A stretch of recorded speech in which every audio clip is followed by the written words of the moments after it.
Isang magandang araw sa lahat. Tara guys, samahan niyo ako magluto ng pansit na paborito nating mga Pinoy.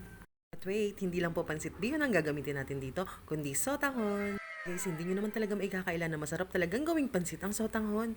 So, ito na nga po ang ating mga kailangan. Ang ating mga gulay, nabili ko lamang po yan ng 35 pesos per balot. Chicken balls, kikiam, at yung karning tira po natin dun sa munggo, oyster sauce, bawang, sibuyas, at maraming kinchay. Mas masarap kasi ang pansit pag marami nito. Sotanghon, toyo at ang betchin. Tara, start na tayo!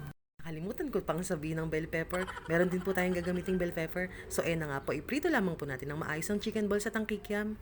At iset aside natin pag naluto na po ito. O, di ba? Ganun. Di ba guys, ayaw nilang magpasandok. So, na nga po, iset aside lang po natin iyan. At sa same pan po, is pwede na po tayo dun mag-isa. Una po, ilagay lamang po natin ang bawang at ang sibuyas. Then, igisa lamang po natin ito ng maayos. Then, inex po natin ang bell pepper. At pag okay na nga po, is inex na po natin ang karne at igisa lamang po natin ito ng maayos. At tulad nga po ng laging ko sinasabi, pag nagigisa po ako, is tinitimplahan ko na po iyan.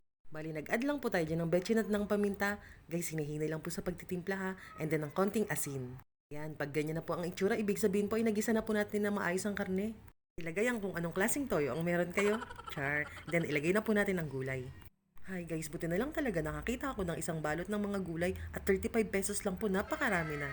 Then ayan na nga po, balik tayo sa pagluluto. Ilagay na rin po natin ang oyster sauce para po lumasa na po ang ating mga gulay. Paalala lang po pag naglalagay ng oyster sauce, huwag niyo pong babanggain ang camera. And then ilagay na po natin ang kinchay. Ay, minsan talaga hindi maiiwasan yan. Isa yan sa mga struggle na nangyayari pag tayo nagko-content ng ating mga niluluto.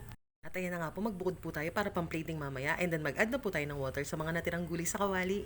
Bali guys, tinatansya ko lamang po ang tubig na aking ilalagay. Basta isang malaking sotanghon po ang nilagay ko dyan. And then nag-add din po tayo ng chicken cubes. Isa lang guys, sapat na. At inilagay na nga po natin ang sotanghon.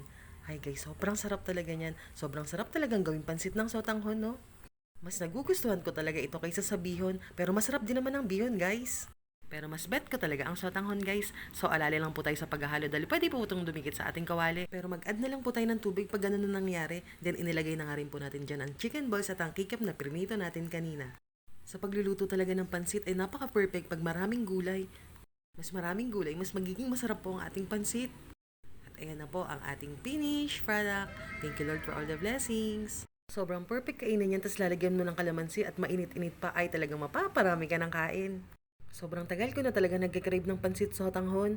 Kaso ang mamahal nga po ng mga gulay. Kaya sinerte nga po tayo at may nabili tayo na per pack na 35 pesos lamang po. Maraming salamat po sa mga nag-i-stay at tinatapos po ang aking video. Love you all. Kung inyo pong nagustuhan ang aking video, ay pwede po natin itong i-share. Follow for more food trip ideas and ulam ideas. Bye! Thank you!